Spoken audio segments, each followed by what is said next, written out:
साथियों नमस्कार, मैं आलोक त्रिपाठी अपने YouTube चैनल आलोक ज्ञानशाला में आपका स्वागत करता हूं। पिछले कई दिनों से आपको वीडियो नहीं मिल सका है, तबीयत ख़राब हो गई थी, इस वजह से वीडियो बनना बंद हो गया था। तो आपको पिछले वीडियो में प्रश्नावली 4.2 के क्वेश्चंस लगवाए गए थे, लगभग सारे हो गए थे। डिमांड आया है कमेंट बॉक्स में क्वेश्चन नंबर 13 बताया जाए, तो पहले उसको जान लीजिए। क्वेश्चन नंबर 13 है, prove that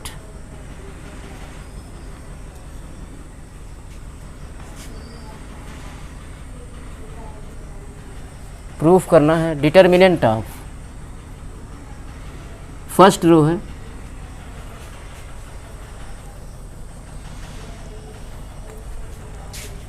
1 plus a square minus b square. दूसरा एलिमेंट है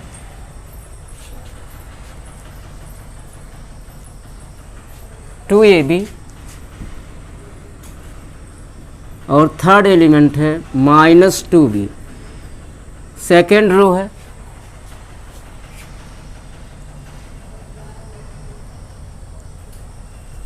2ab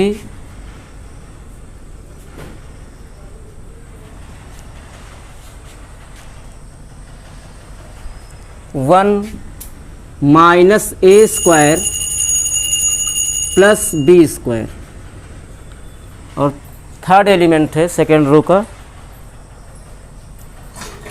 2a। अब थर्ड रो में आइए, यह है 2a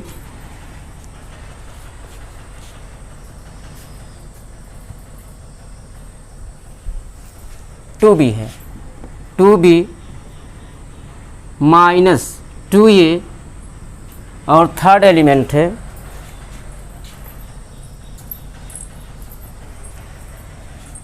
1 minus a square minus b square. इस इक्वल टू प्रूफ देना है, इसका प्रूफ देना है।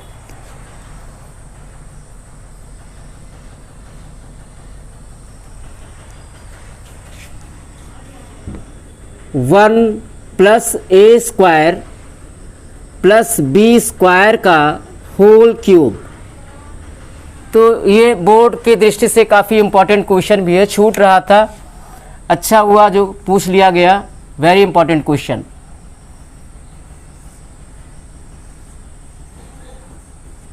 तो चलिए LHS लेते हैं। LHS है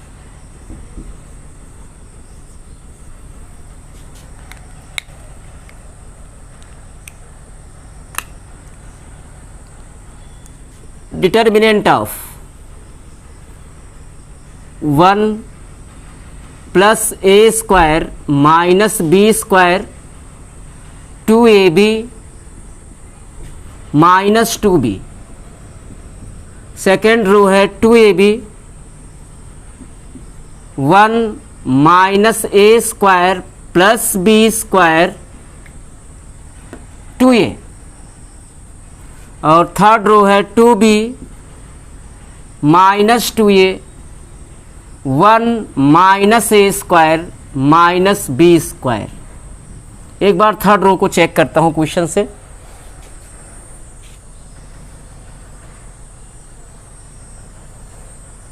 हाँ राइट है।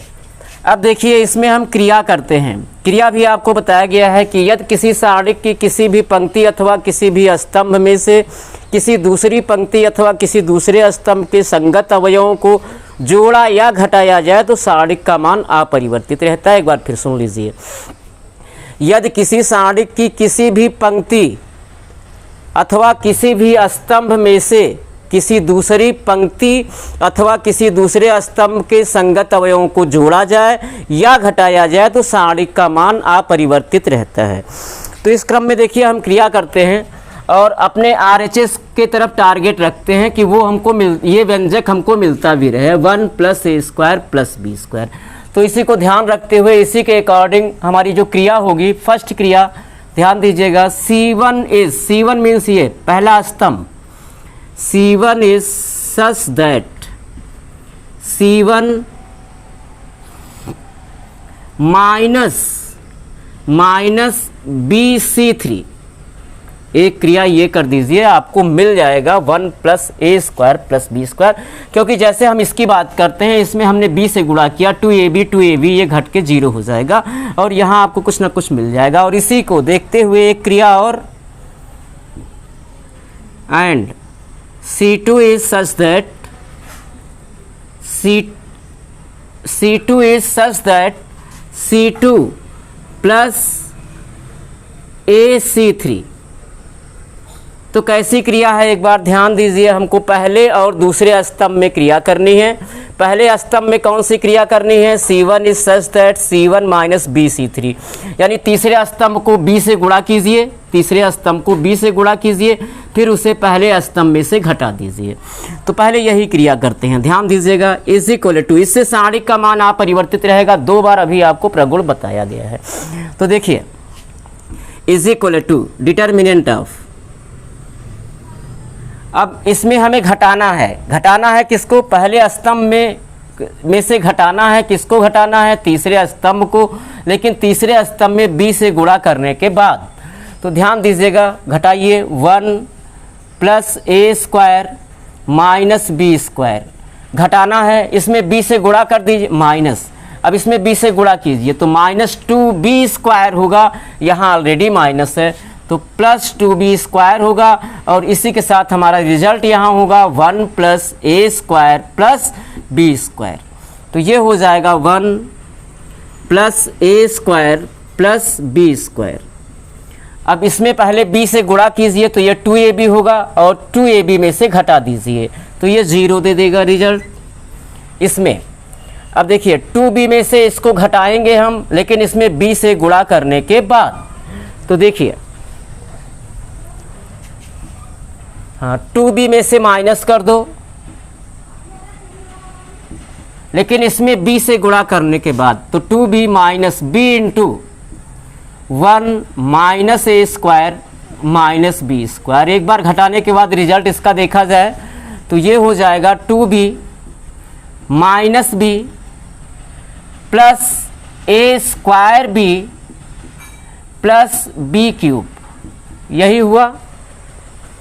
अब देखिए 2b minus b b plus a square b plus b cube, और अगर b कॉमन कर लिया जाए तीनों पदों से तो 1 plus a square plus b square, यही आ जाएगा। यानी क्या आ जाएगा result? b into 1 plus a square plus b square. अब आइए दूसरे स्तंभ में भी हमको क्रिया करनी है। कौन सी क्रिया करनी है? दूसरे स्तंभ में है ना, दूसरे स्तंभ में जोड़ना है। दूसरे स्तंभ में किसको जोड़ना है? तीसरे स्तंभ को, लेकिन उसमें a से गुणा करने के बाद, क्योंकि लिखा हुआ है C2 is such that C2 plus AC3, यानी दूसरे स्तंभ में जोड़ना है। और किसको जोड़ना है? तीसरे स्तंभ को, लेकिन उसमें a से गुणा करने के बाद।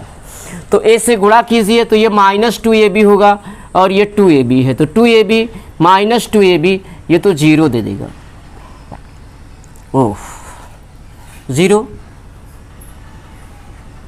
और इसमें भी a से गुणा कीजिए तो 2a स्क्वायर होगा, और इसमें जब जोड़ेंगे तो ये हो जाएगा 1 minus a square plus b square plus 2a square, यानी ये हो जाएगा फिर एक बार 1 plus a square plus b square. अब यहाँ भी आपको करना है, तो देखिए 1 मिनट,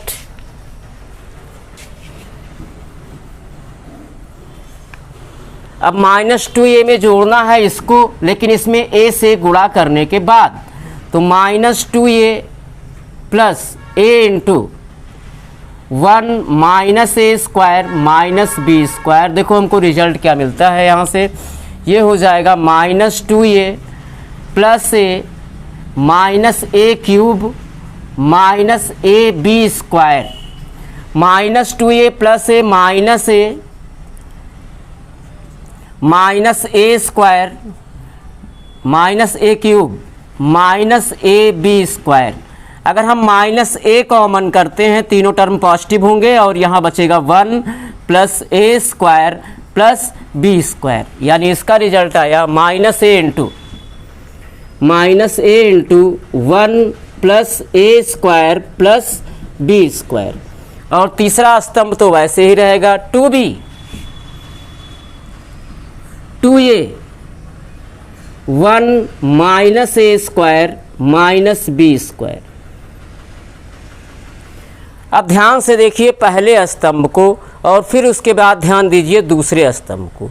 पहले स्तंभ से कॉमन आ रहा है 1 plus a square plus b square, और दूसरे स्तंभ को ध्यान से देखिए फिर वहाँ से भी वही कॉमन आ रहा है 1 plus a square plus b square. तो C1 और C2 यानी पहले स्तंभ और दूसरे स्तंभ दोनों से आप कॉमन कीजिए 1 plus a square plus b square. तो देखिए C1 से 1 plus a square plus b square तथा C2 से भी 1 plus a square plus b square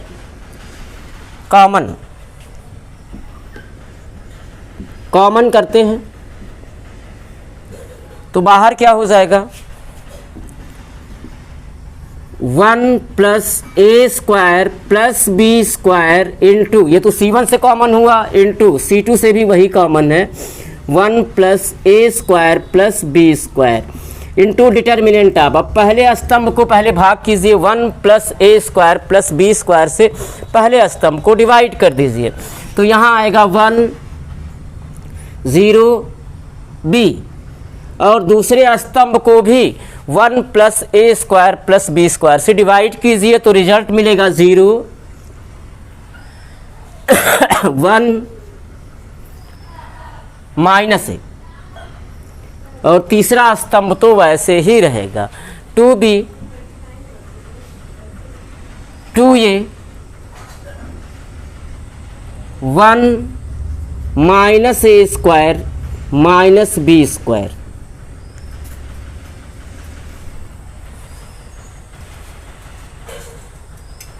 is equal to, अब 1 plus a square plus b square into 1 plus a square plus b square हो गया 1 plus a square plus b square का whole square into determinant of. एक बार फिर वही copy कर लीजिए।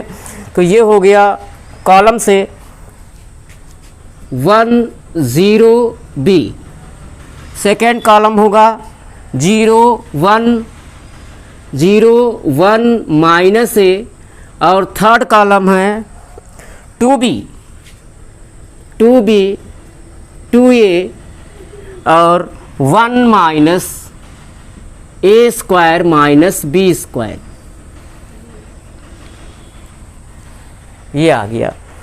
अब देखिए, अब आप विस्तार कर सकते हो, चाहे C1 के सापेक्ष सारणी का विस्तार कर दो, चाहे R1 के सापेक्ष, 1 0 दोनों जगह मिल ही रहा है, कर दीजिए विस्तार। तो देखिए R1 के सापेक्ष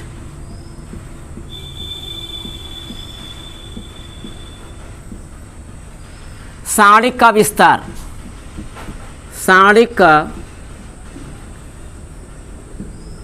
विस्तार, तो ऑलरेडी बाहर क्या है 1 plus a square plus b square का होल स्क्वायर इंटू, हाँ इसका साइन देखिए R1 के अवयवों का साइन प्लस माइनस प्लस, तो 1 इंटू 1 से होकर जाने वाली पंक्ति और स्तंभ जाएगी, मुख्य विकर्ण का गुणा पहले करेंगे तो ये होगा 1 minus a square minus b square minus, अब इसका मल्टीप्लाई करेंगे तो माइनस 2a स्क्वायर होगा, यहाँ ऑलरेडी माइनस है तो प्लस 2a स्क्वायर, और माइनस 0 इंटू चाहे जो होगा रिजल्ट 0 मिलना है, प्लस 2b इंटू 2b से होकर जाने वाली पंक्ति और स्तंभ हट जाएगा, मुख्य विकर्ण का गुणा 0 आएगा, माइनस b इंटू 1 b हो जाएगा, और ये हुआ आपका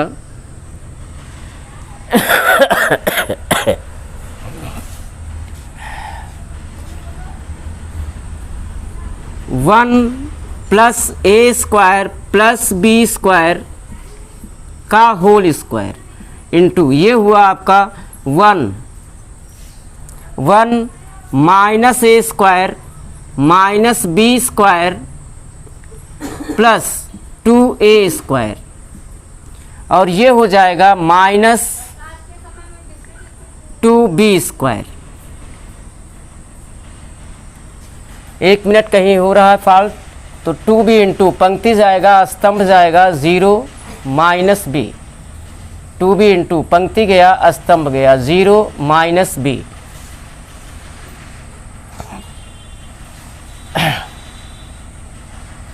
एक मिनट,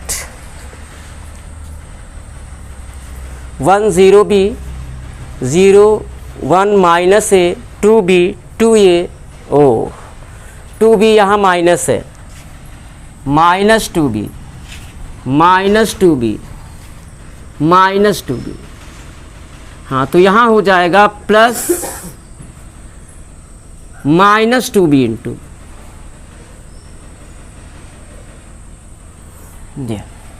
अब देखिए ये हो जाएगा, फिर से एक बार इसको सॉल्व करते हैं, तो ये हो जाएगा 1 minus a square plus 2a square plus a square minus b square, और ये हुआ minus 2b into minus B. अब ये हो गया 1 plus a square plus b square into 1 plus a square minus b square plus 2b square. अब ये हो जाएगा 1 प्लस इसका होल स्क्वायर है, 1 plus a square plus b square का whole square into 1 plus a square minus b square plus 2b square हुआ plus b square, और ये गुणा होके हो जाएंगे 1 plus a square plus b square का whole square into 1 plus a square plus b square होगा 1 plus a square plus b square का whole cube. It is your RHS proved. तो ये काफ़ी इम्पॉर्टेंट क्वेश्चन है, उम्मीद करता हूँ समझ में आया होगा, तो इसका स्क्रीनशॉट ले लीजिए।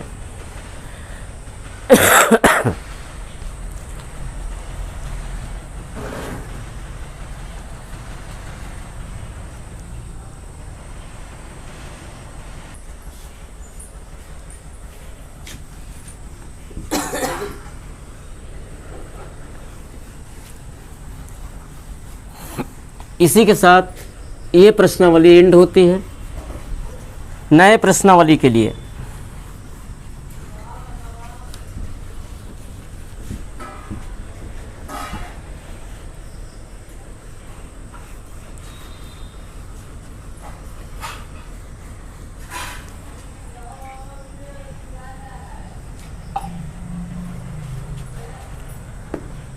नई प्रश्नावली का जो टॉपिक है वो है 3 बिंदुओं से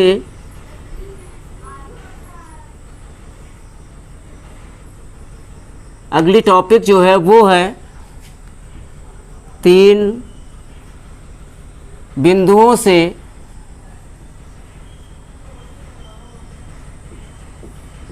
बने त्रिभुज का क्षेत्रफल। बने 3 बिंदु से बने त्रिभुज का क्षेत्रफल। त्रिभुज का क्षेत्रफल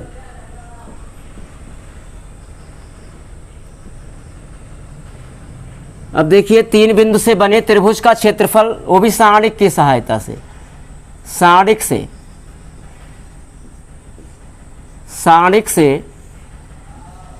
3 बिंदु से बने त्रिभुज का क्षेत्रफल, ये टॉपिक है।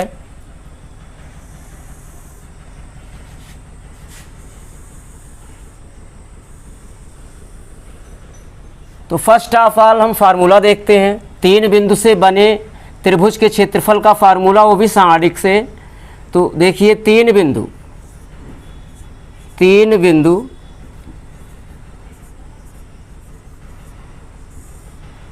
x1 y1 comma x2 y2 और x3y3 से बने त्रिभुज का क्षेत्रफल,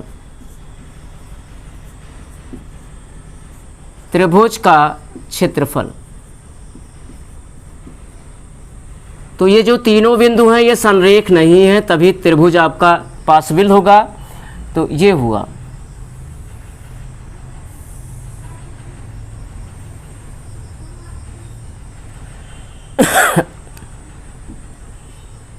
ए बी सी। तो एक का निर्देशांक हो गया x1 y1, दूसरे का निर्देशांक x2 y2 और c का कोऑर्डिनेट हो गया x3 y3। अब ये तीनों बिंदु असंरेख हैं, तो इनसे बने त्रिभुज के क्षेत्रफल का फार्मूला देखिए। तो देखिए त्रिभुज का क्षेत्रफल डेल्टा बराबर, बिंदु भी लिख दीजिए एक बार, बिंदुओं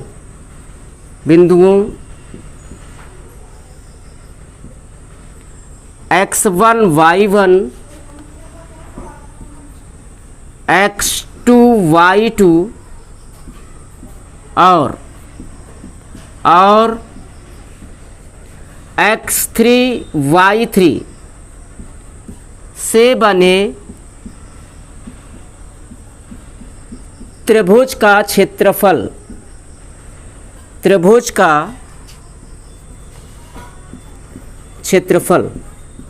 इन तीन बिंदुओं से बने त्रिभुज का क्षेत्रफल डेल्टा इज इक्वल टू होता है हाफ इंटू डिटर्मिनेंट ऑफ, अब डिटर्मिनेंट की पहली पंक्ति होगी x1 y1 1, दूसरी पंक्ति होगी x2 y2 1 और तीसरी पंक्ति होगी x3 y3 1। और अगर यही तीनों बिंदु संरेख हो जाएं, तीन बिंदुओं के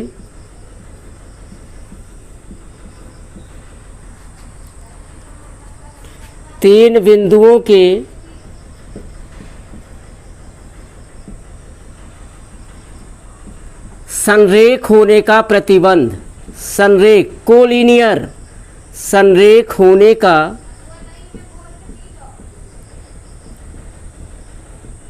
प्रतिबंध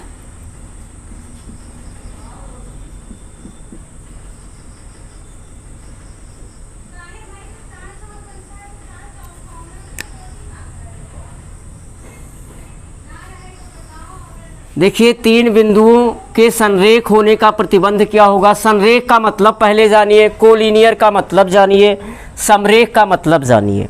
तो देखिए संरेख का मतलब कि तीनों ही बिंदु एक ही लाइन में हो जाएं, एक ही स्ट्रेट लाइन में आ जाएं, तो ये संरेख हो जाएंगे तीनों बिंदु। ये हो गया x1 y1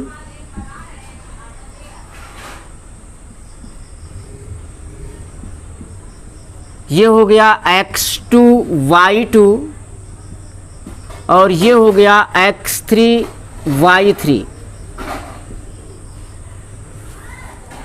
तीनों बिंदु हैं A,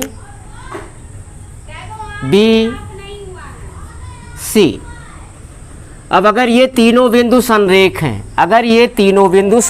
हैं, और अगर हम इन तीनों बिंदुओं को मिलाएं A, B, C को, तो हमें त्रिभुज प्राप्त ही नहीं होगा। क्या मिल जाएगा? रेखा मिल जाएगी। अगर तीनों बिंदु संरेख हैं और अगर तीनों बिंदुओं को मिलाया जाए तो हमें क्या प्राप्त हो जाएगा? एक स्ट्रेट लाइन प्राप्त हो जाएगा। और उस कंडीशन में अगर हम इन तीन बिंदुओं से बने हुए त्रिभुज का क्षेत्रफल निकालते हैं तो हम एक रेखा का क्षेत्रफल निकालते हैं। और रेखा का क्षेत्रफल क्या होता है? 0, क्योंकि रेखा में लंबाई तो होती है, चौड़ाई नहीं होती है, तो इसका क्षेत्रफल क्या हो जाएगा? 0 हो जाएगा।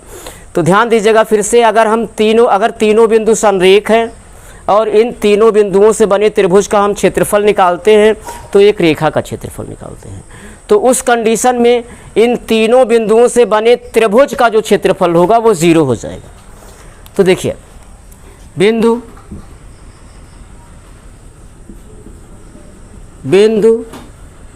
x1 y1 x2 y2 और x3 y3 संरेख होंगे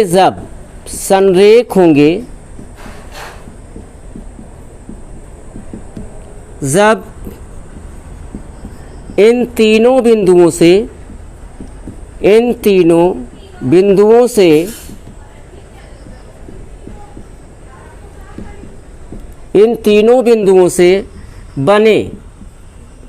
बने त्रिभुज का क्षेत्रफल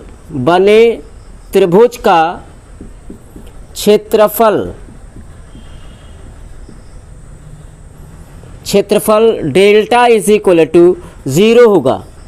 और डेल्टा की वैल्यू अभी आपने जानी है, सारणिक का जो फार्मूला है वो क्या है, half into determinant of first row में है x1 y1 1, सेकेंड रो में है x2 y2 1, थर्ड रो में है x3 y3 1 is equal to 0। तीनों बिंदु संरेख कब होंगे, जब इन तीनों बिंदुओं से बने त्रिभुज का क्षेत्रफल डेल्टा की वैल्यू क्या हो, डेल्टा बराबर 0 हो, तब तीनों बिंदु क्या हो जाएंगे, संरेख हो जाएंगे। इसका शॉर्ट स्क्रीन ले लीजिए या कॉपी कर लीजिए।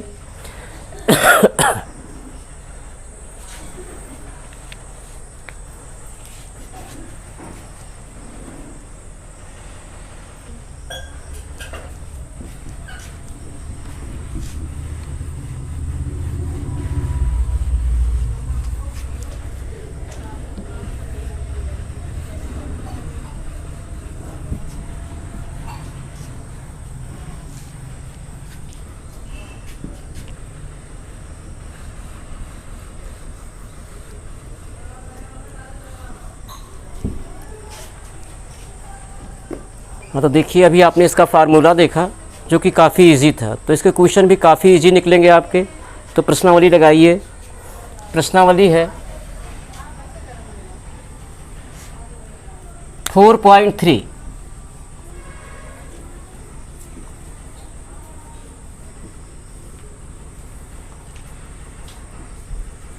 काफ़ी आसान प्रश्नावली है। 2 ही क्वेश्चन निकलता है, 3 बिंदु दिए होंगे आपको, तीनों बिंदु से बनने वाले त्रिभुज का क्षेत्रफल ज्ञात करना होगा, या त्रिभुज का क्षेत्रफल दिया होगा, बिंदु में से किसी x या y कोऑर्डिनेट की वैल्यू आपसे पूछ ली जाएगी। तो देखिए जो पहला सवाल है 4.3 का, पहला क्वेश्चन है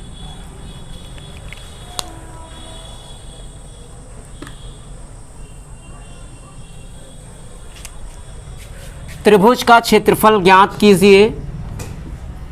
त्रिभुज का क्षेत्रफल ज्ञात कीजिए। क्षेत्रफल ज्ञात कीजिए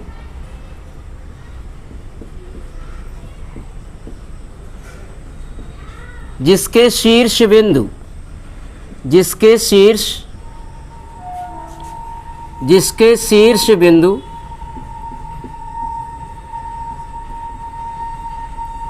निम्न है। तो शीर्ष बिंदु त्रिभुज के दिए हुए हैं, ये पहले का पहला ही बताया जा रहा है आपको, और आपको त्रिभुज का क्षेत्रफल ज्ञात करना है। तो त्रिभुज के शीर्ष बिंदु हैं 2 7 1 1 और तीसरा पॉइंट है, तीसरा वर्टेक्स है त्रिभुज का 10 8।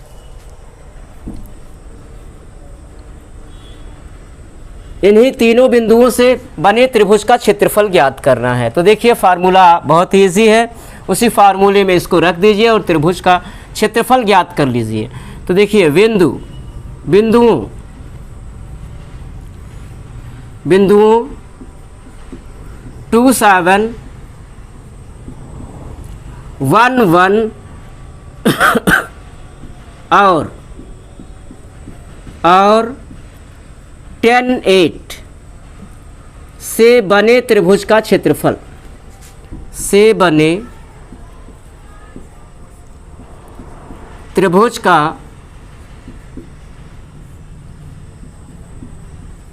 क्षेत्रफल delta is equal to, formula क्या होता है इसका, फार्मूला होता है half into first row determinant of x1 y1 1, second row x2 y2 1, third row है x3 y3 1। तो पुट कर दीजिए इसी फार्मूले में, तो ये हो जाएगा half into determinant of x1 y1 2 7 1, second row में आइए x2 y2 1 1 1 1 1, और थर्ड रो x3 y3 है 10 8 1। अब हम R1 या C1 के सापेक्ष विस्तार करके साड़ी की जो वैल्यू प्राप्त होगी वही इस त्रिभुज का क्षेत्रफल डेल्टा की वैल्यू आ जाएगी, त्रिभुज का क्षेत्रफल हो जाएगा। तो देखिए R1 के सापेक्ष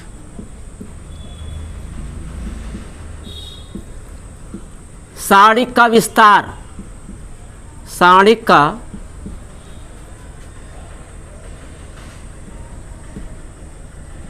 विस्तार, तो क्या हो जाएगा, delta is equal to half into, हाँ तो इन अवयवों का साइन पहले देख लीजिए, प्लस माइनस प्लस, तो 2 इंटू 2 से होकर जाने वाली पंक्ति और स्तंभ को हटाइए, मुख्य विकर्ण का गुणा पहले 1 इंटू 1 1 हुआ, माइनस 8 1 जा 8, और माइनस 7 इंटू, अब 7 से होकर जाने वाली पंक्ति और स्तंभ को हम हटा देंगे, बचा हमारा मुख्य विकर्ण का गुणा पहले 1 इंटू 1 1 माइनस, हाँ पंक्ति हटी थी, स्तंभ हटा था, मुख्य विकर्ण का गुणा हुआ था, अब 10 1 जा 10,